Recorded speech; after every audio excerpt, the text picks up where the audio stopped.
I couldn't. We can see you and the presentation at the same time. So ladies and gentlemen, allow me to say a few words of introduction about our next speaker, Dr. Dian Killian, who's the founder and director of Work Collaboratively and shares collaborative communication, as she calls nonviolent communication, with companies, groups, and organizations around the world.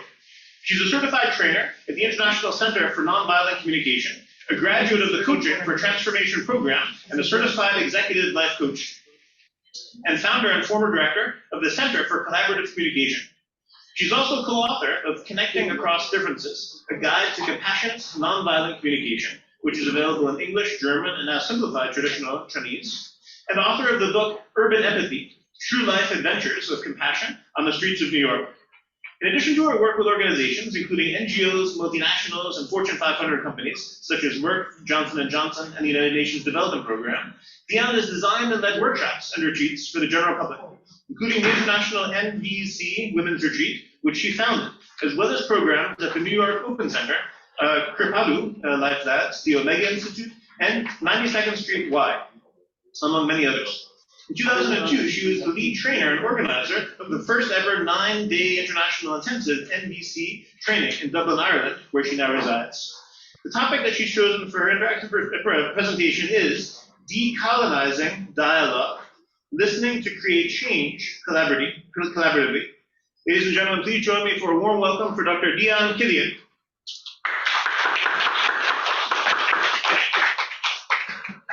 Hi, everybody. I hope you can hear me well. Good afternoon. And thank you, Mark, for that introduction. And thank you for inviting me to be part of the conference, including remotely, which I know takes a little more effort and technology. But I was really inspired to share with all of you and to be part of this event. And it is going to be interactive, but I do want to start out by sharing some concepts. By the way, Mark, how is the volume? Can you hear me well before I go on? Raise it. So now it's okay, but I'm just going to ask the technician if we can raise it. Okay. Let me know if you need anything else tech-wise on my side. So, decolonizing dialogue and colonialism itself, it's obviously very big topics, huge topics. And my PhD dissertation actually was on the construction of Irish national identity in the context of colonialism and migration. So I, in particular, could say a lot about this topic because it was the subject of my research. But given the time today, what I want to focus on is one underlying assumption, an underlying assumption of colonialism that, in my opinion, still tragically informs a lot of the thinking and behavior that I see in the world. Especially, by the way, when structural differences of power exist, which obviously often does exist between countries geopolitically in the world today. So I see this assumption, which I'll be talking about in a moment in more detail, operating in social change work, international relations, including for several years, I did training with the UN Development Program. I saw this turn up in situations that I heard with staff that I was working with there. So the French philosopher, Michel Foucault, talked about power knowledge and about how both work together complicitly to create and facilitate social control, especially with oppressive systems. In colonialism, one key aspect of knowledge, as Foucault, to use Foucault's language, that makes, in my opinion, the implementation or the power of colonialism possible is the concept of the other. Now, I know this is not a new theory. I imagine many of you in the room are familiar with this, but just bear with me. I'm going to connect this to how I see what's necessary for decolonizing dialogue. So, under colonialism, both people and their homes, their lands were exploited, and humans were seen as other and less than to make this exploitation possible. And this concept of the other justified the colonial project for the colonizer. It made colonialism, to a certain extent, for a certain amount of time, palatable, and even presented as necessary and, in an odd way, even admirable, as a kind of social evolution and progress, because the colonizer was civilizing and improving the colony, discourse of that kind. But in effect, implicit in this idea of other is that the colonized were not just different. They were inferior, seen as less capable and less human. The colonizers were needed as civilizing and even corrective and constructive forces.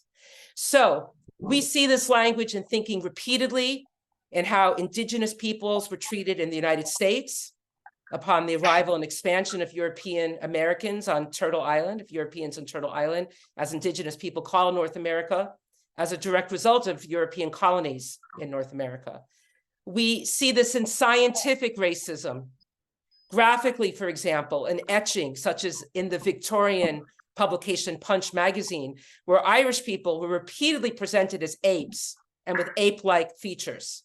Just Google Irish and ape, and you will see dozens of these images from the Victorian period. These beliefs were internalized by the colonized and became and has become a continuing legacy, a tragic legacy of colonialism in the form of internalized oppression.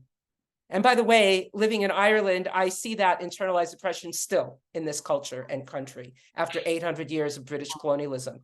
But that sad topic and its continued impact is for another day. In terms of decolonizing dialogue, I believe that othering still informs much of our thinking today, especially when there are power differentials. Often it's unintentional.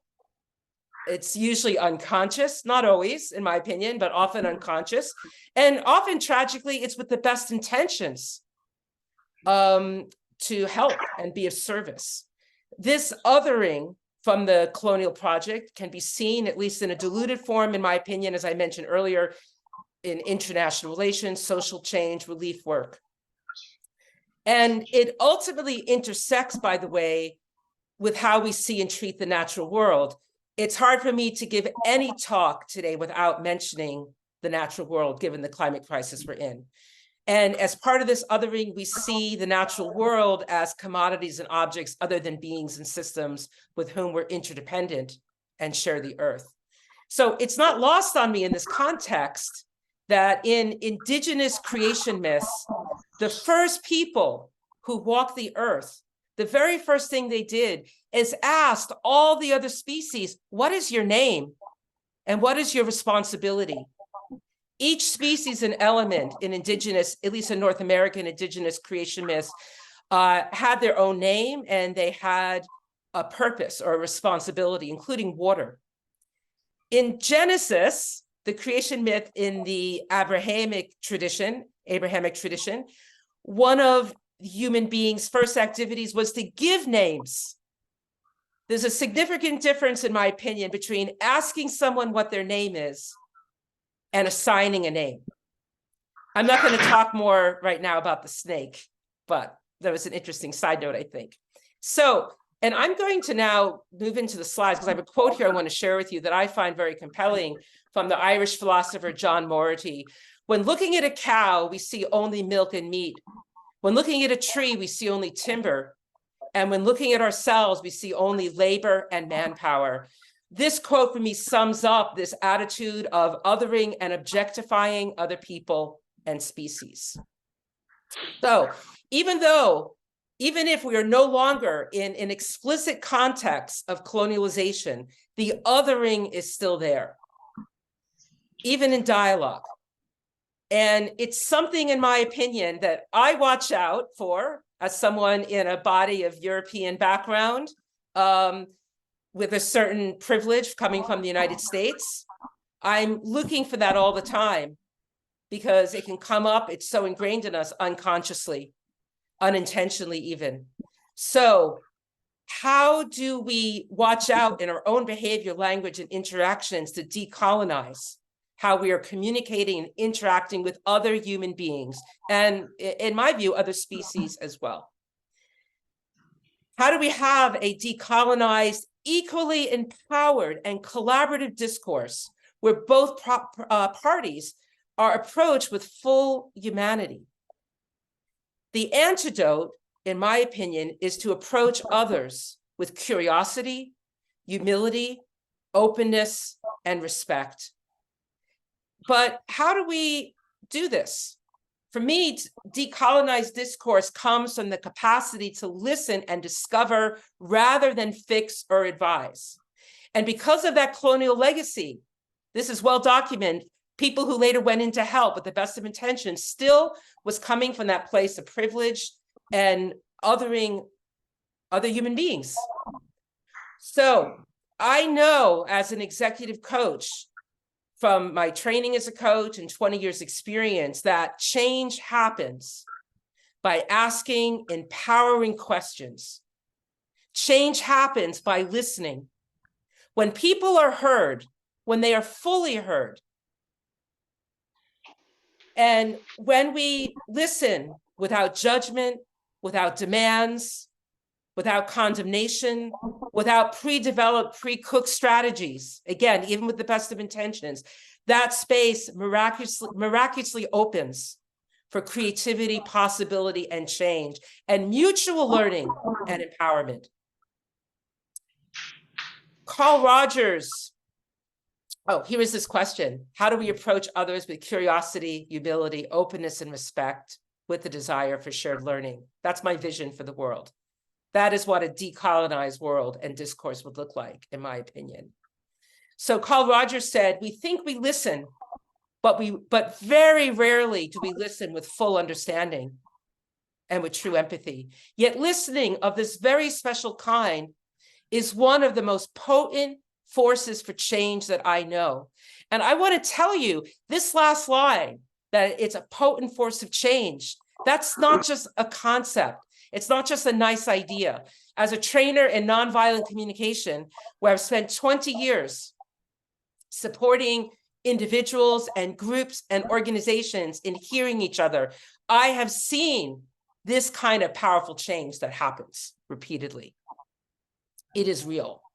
Marshall Rosenberg, excuse me, who developed nonviolent communication, codified and expanded Rogers' work.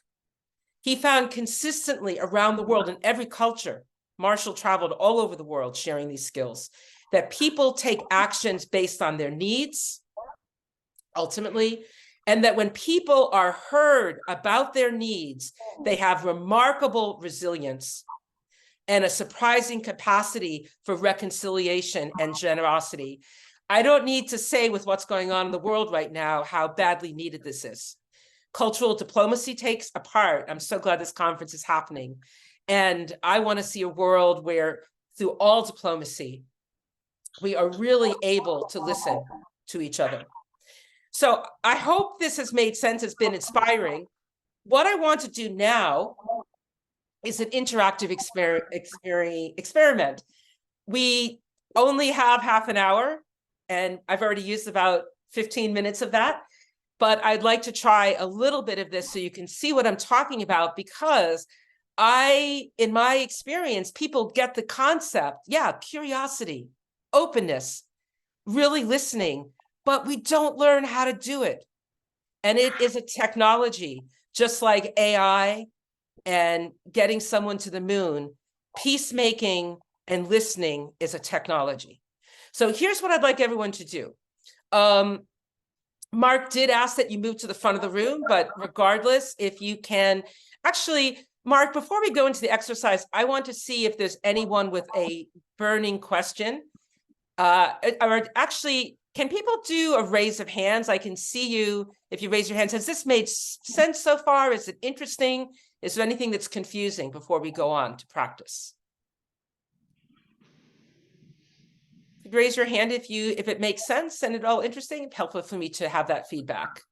Okay, I'm seeing some hands. Okay, thank you. That's helpful to know. All right, any burning questions? Because I really do want to get onto the practice before we move on.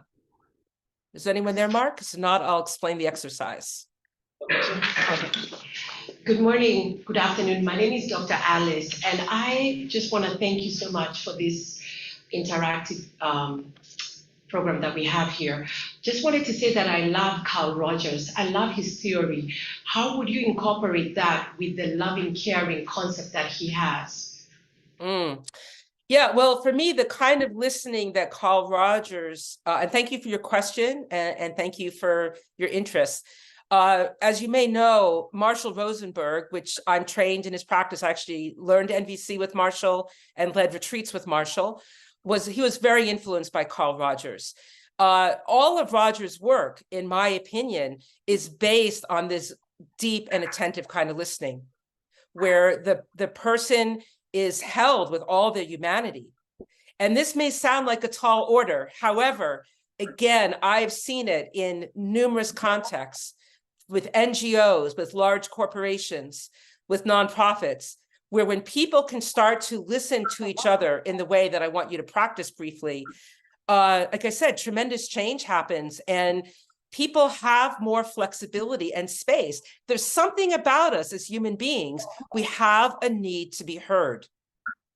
And as a residue of the colonial project, too often, in my opinion, I'm going to give a quick anecdote. When I was doing work with the UN Development Project, one of the staff in one of my trainings, he had a Ph.D. He was a specialist in this area. He had developed a huge project and plan to address AIDS in Africa. There was funding from the UNDP for it, so it wasn't going to come out of any budget for an individual country. And he was despairing. And he said in the workshop, I've gone and met with different representatives, some different countries, and no one is interested in my project. And I asked him, I said, I'm curious, when did you start the conversation with people? Oh, well, I brought in a white paper. I had all these points. I gave them all these reports. I said, In my opinion, the conversation ideally would have started way before that. I'm with the UNDP. I'm really motivated around supporting your country and the whole region around better health outcomes. I'm wondering if you're open to talking with me about that. What ideas do you have? What challenges do you see? How could I possibly be of support? What would it be helpful for me to know about your country and your culture? I've done my best to educate myself. I have some facts, statistics, research, but I would like to hear from you. Does this interest you? How can I be of help? That is a very different conversation than coming in with a prepared proposal and plan and strategy and say, yeah, we got the funding for this. I want to see collaboration start much sooner, because that staff person at the UNDP, in my opinion, even with all his research and education, could have learned a lot from having that conversation earlier on, and he would have engaged people differently. I hope this is making sense. Now, I imagine there might be more questions, and I really want you to try one of these exercises. So here's what I'd like you to do. We're going to do a brief exercise in listening and what it really means to listen. And for me, a key element of this is that it's free of fixing, free of opinion, free of advice, free of comparison, free of even sharing your own experience. That can come later in a conversation. What we're going to do first is focus on listening. And here's what I'm going to ask you to do. In a moment, I'm going to ask you to find a partner. I suggest maybe you look to your right and see who's there on your right-hand side. If there's no one to your right, look behind you. And I'm going to ask your partner to share something important about their experience with you.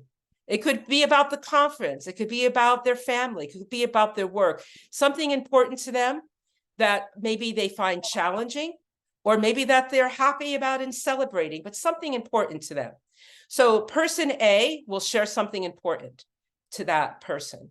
Person B will focus completely on listening. And all I would like you to say as person B is, what I'm hearing you say is, and then recap. Recap is recapitulation, summarizing or restating the main points of what you heard the person say. Once you've said, for example, say the person shared with me, okay, I'm going to share something. I'll do a little role play it myself. Yesterday, I passed my driver theory test here in Ireland. It's a way more challenging test than in the United States. I spent about 20 hours studying for it. And I'm really excited that I passed it and I got 100% on my test. Now, if I was person A, thank you. Thank you. Now, if I was person A and I shared that with you and I was person B, what I might say back to recap is, okay, what I'm hearing you say is you're really excited about passing your driving theory test yesterday and getting 100%. Is that accurate?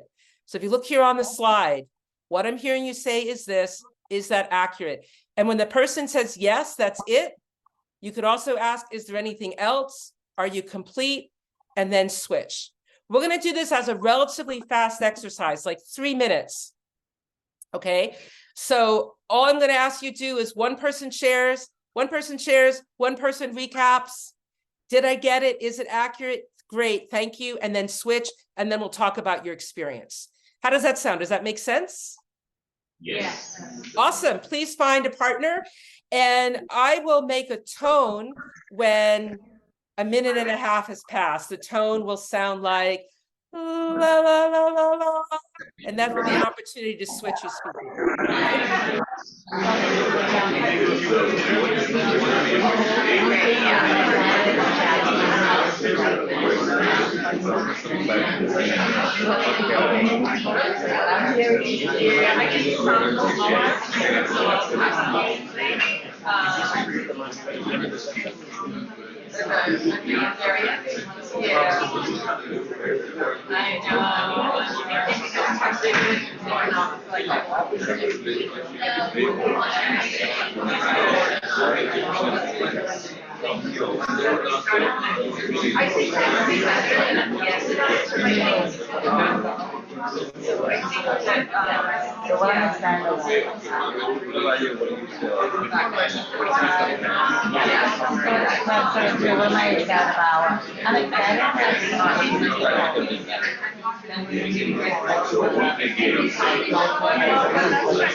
Please switch if you haven't already.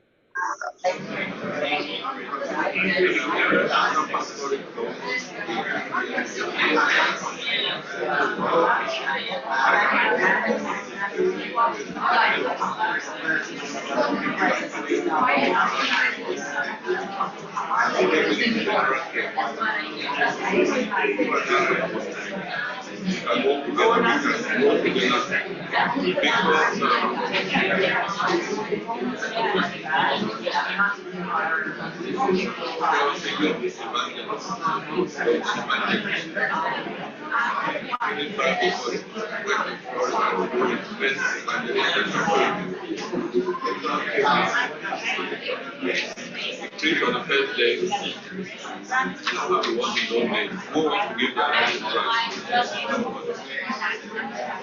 Preach on the second day, preach another.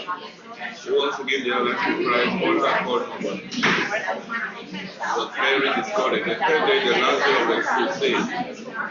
After preaching his heart out, he asked the same question. One person.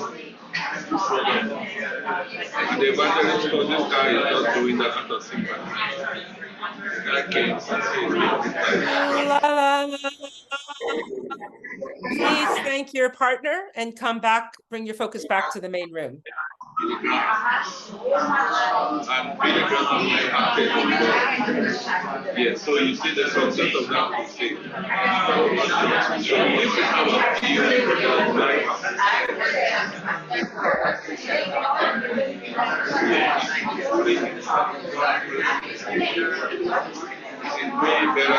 Okay. Mark, can you pull everyone's attention back, please? I would love to hear how this exercise was for everybody. So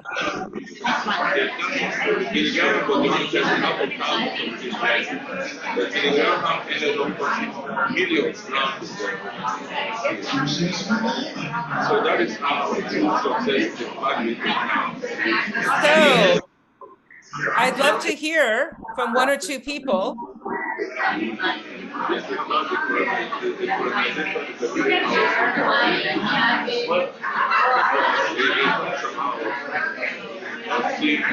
Mark, can you hear me?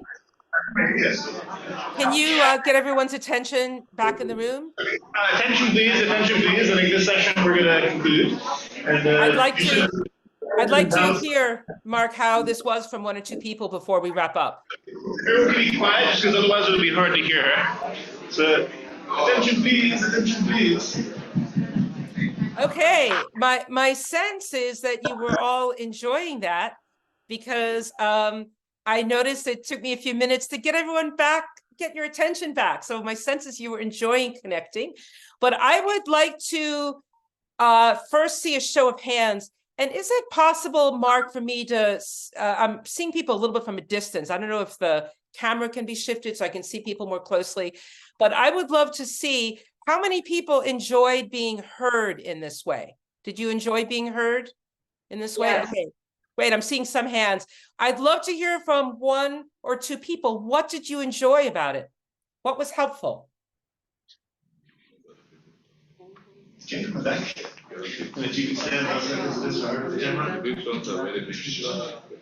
Thank you. I'm Dr. Rosemary, founder of Amy Empire nonprofit. What I experienced just now is the eye contact and the attention. She just listened to me like she doesn't exist.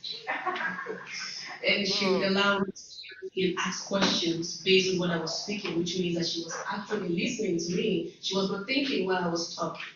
So it was a great experience for me. Yay. I am celebrating here. So happy to hear that. Yeah, by the way, when I lead workshops, I often ask people, what would it be like to listen with every cell of your body? That's the kind of listening that I'm looking for, that kind of presence. Mark, let's see if one other person is willing to share what was helpful about this. What did you like about being heard in this way? Okay. What? Yeah. He's volunteering you. Yes, he volunteered me. Okay, so what I appreciated is also him listening to my concerns, and it gave me a platform to share my concern. What was also interesting that my concern and what I want to share is exactly what he was doing as well. So my project was exactly what he's doing as well. Powerful. Thank you.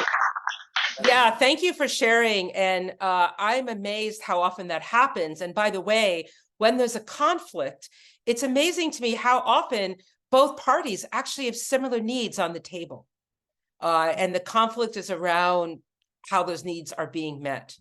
So I just want to remind you, when we're listening in this way, it's free of fixing, advice, comments, or comparison. And I realized I left the word off here. What I wanted to have was accuracy, focus on being present and listening for completion and accuracy. So I want to tell you that what we just did is I consider the very first level of listening. Oh, by the way, very quickly, if you want to request a recap, this is what it would look like. Would you be willing to tell me what you've heard so far so I know that I've made it clear? So I encourage you to use an I statement. I encourage you to take responsibility for it. Not that, you weren't listening. Could you tell me back what you've heard so I know that I made it clear, right? It's not about them. And it's really helpful to recap when giving instructions, discussing complex multiple ideas. If one or both parties are triggered or upset or overwhelmed or confused, or if you're celebrating or expressing regret. And I want to briefly say, if you want to listen even more deeply, I encourage you to listen for feelings and needs. And I asked Mark to create my intro handout for all of you that I use for longer workshops. So you can see how what we did today is the first level of listening. I think I have a slide for this. Yes. What we did with the recap is the content level, what you actually heard, the facts, the words, the literal meaning, the denotation, getting clear on terms. And this is through letting the person know what you heard, recapping. When I'm really listening, the way Carl Rogers listened, is I want to get the person on the core level, why it matters, the meaning, the connotation, getting at the heart and the gut. And we do that through listening, through feelings and needs. I'm sad we don't have time to explore that today in our half hour, but I gave you the intro handout so you can learn more about how to do that. I believe that listening in this way decolonizes discourse. It creates restoration. I think it's key to cultural diplomacy and all diplomacy.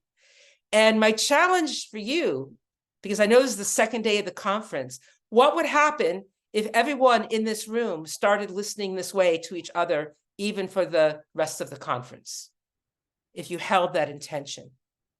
Because the last thing I want to tell you is people are so eager to share their own ideas. If you listen first, the other person will have more space to hear your ideas. If you listen first, then you can ask, oh, this is what I heard. It sounds like you're concerned. Maybe you're wanting some support or insight about this. Are you open to hearing my ideas? Check with them first. First listen, and then check before you offer your own ideas. And I think you might find that to be high impact. Thank you so much for listening to me today and my ideas. And thank you for being at this conference and doing this exercise with me. And Mark, I don't know, I think we're out of time, but if... Thank you so much, Ben. It was great to have you here. This worked out perfectly with the technology. Thank you for your flexibility. If we were running the time difference problem we had before, and really glad we can work this out. I'm sure if we can maybe share your email address with our participants if they have follow-up questions or would like to get in touch with you. You come also to the USA from time to time. She's not always in Ireland, but thanks so much. What I'm going to do, because the ambassador has to also leave, is I'll immediately now do an introduction of the ambassador. If you want, feel free to stay online if you want to listen. Otherwise, disconnect as you like. But I'd like to move right ahead to the ambassador of Jamaica. But first, let's give maybe a second round of applause for